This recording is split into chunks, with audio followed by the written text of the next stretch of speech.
Olá, bom dia, graça e paz, como você tem passado? Espero em Deus que você esteja bem, no nome de Jesus. Eu mais uma vez, Meg Siqueira, passando por aqui, trazendo a reflexão da Palavra de Deus. E nesse mês de outubro nós estamos com a minissérie, onde falamos de grandes homens e mulheres de Deus. E hoje nós estamos com mais um dos nossos pré-reformadores. Mas antes disso, convido você a estar abrindo a sua Bíblia no Salmo 51, onde leremos apenas o versículo 1. Compadece-te de mim, ó Deus, segundo a tua benignidade, e segundo a multidão das tuas misericórdias. Apaga as minhas transgressões. Esse foi o Salmo 51, versículo 1, onde o salmista está reconhecendo que necessitamos da graça, do amor, da misericórdia e do perdão de Deus. Precisamos nos recorrer a Ele para que Ele assim venha nos perdoar. Ele está dizendo: compadece-te de mim, ó Deus, segundo a tua benignidade, segundo a multidão das tuas misericórdias. As misericórdias do Senhor são infinitas. E nós precisamos recorrer a Ele todos os dias, reconhecendo quem verdadeiro nós somos. Amém? Vamos lá? Vamos aprender um pouquinho mais sobre um dos reformadores? Hoje nós vamos falar sobre Jerônimo Savonarola. Você já ouviu falar sobre Jerônimo Savonarola?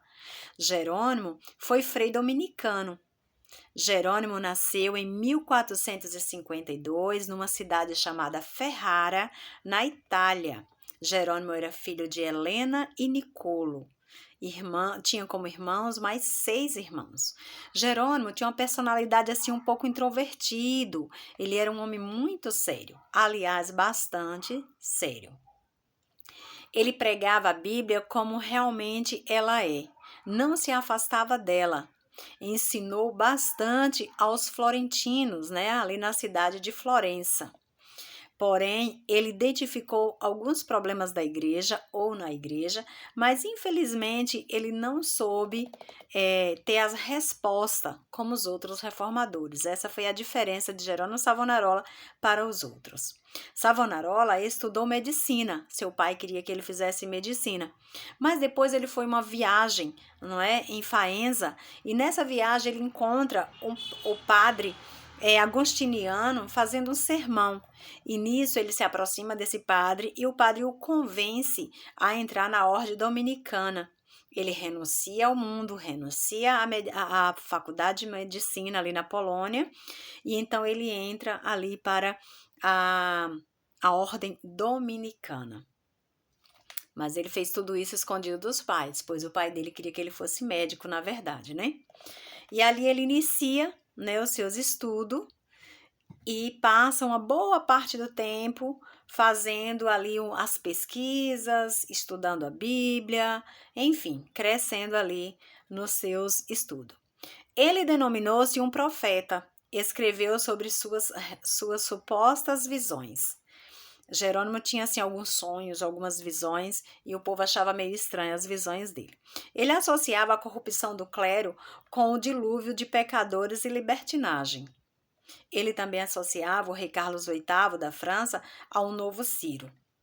No final da sua vida, ele escreveu um folheto baseado no Salmo 51, que foi esse que nós acabamos de ler, o versículo 1, onde reconhecemos que somos pecadores e necessitamos da infindas misericórdias do Senhor. Falando um pouco também da justificação da fé, olha aí, Lutero veio bem depois, já falando sobre a fé, onde ele diz lá nos seus 5 pilares, das 95 teses que ele coloca lá, ele diz sola fide, somente a fé, E Jerônimo já vinha aí defendendo, a justificação da fé, porque ele encontrou tudo isso na palavra de Deus, Mais tarde, Lutero encontra esses folhetos, esses escritos de Jerônimo Savonarola, e ele faz um grande elogio a ele e a esses escritos, Ele ficou indignado, Savonarola ficou indignado ao ver a incoerência da igreja com a Bíblia, as coisas que estavam acontecendo da igreja que estava fora dos princípios bíblicos.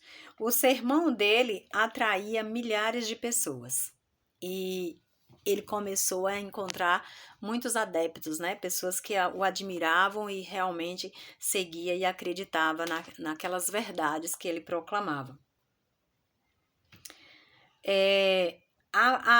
As falácias, né, os sermões e as pregações de Savonarola era muito voltado para o juízo final, para o grande dia do juízo. E aí, nesse período, aconteceu uma coincidência que o rei Carlos, né, o rei Carlos da França, acabou atacando Florença, né, a cidade de Florença, em uma guerra, e o povo ficou mais aguçado o conhecimento pelo fato dele estar pregando sobre o juízo final, sobre o fim do mundo, e acontecer nesse mesmo período essa guerra, então o povo ficou mais aguçado ainda para aprender sobre as verdades que Savonarola trazia.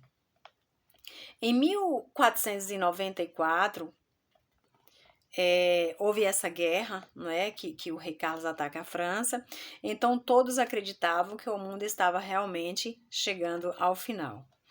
Savonarola entra no convento de São Marcos e fala para os freis que eles deveriam viver uma vida simples, sem nenhum luxo. O Papa Alexandre VI o convocou para explicar as suas origens, né? As suas origens divinas. Então ele sai de lá com a ordem de não pregar mais. Depois que o Papa Alexandre VI convida Savonarola para dar explicação porque que ele estava falando aqueles assuntos, aquelas coisas, então ele dá uma ordem, diz, olha, a partir de hoje você não prega mais, você não vai mais subir ao púlpito, você não vai mais trazer sermão, você não vai mais pregar.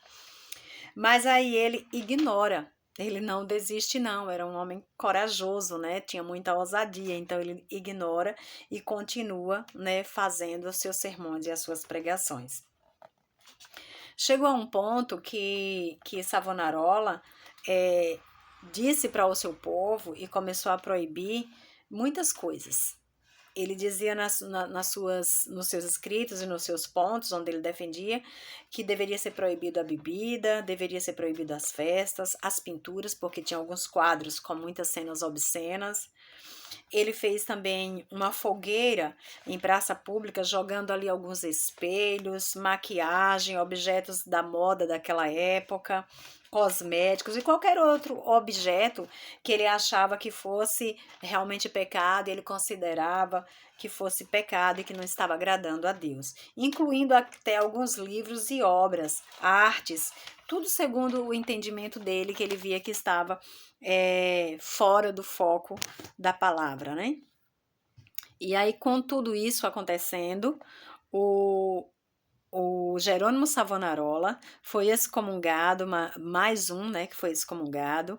Foi também desfeita a congregação, que ele já estava ali na Toscana com uma congregação. Foi desfeita em 1497. Daí, então, ele foi preso.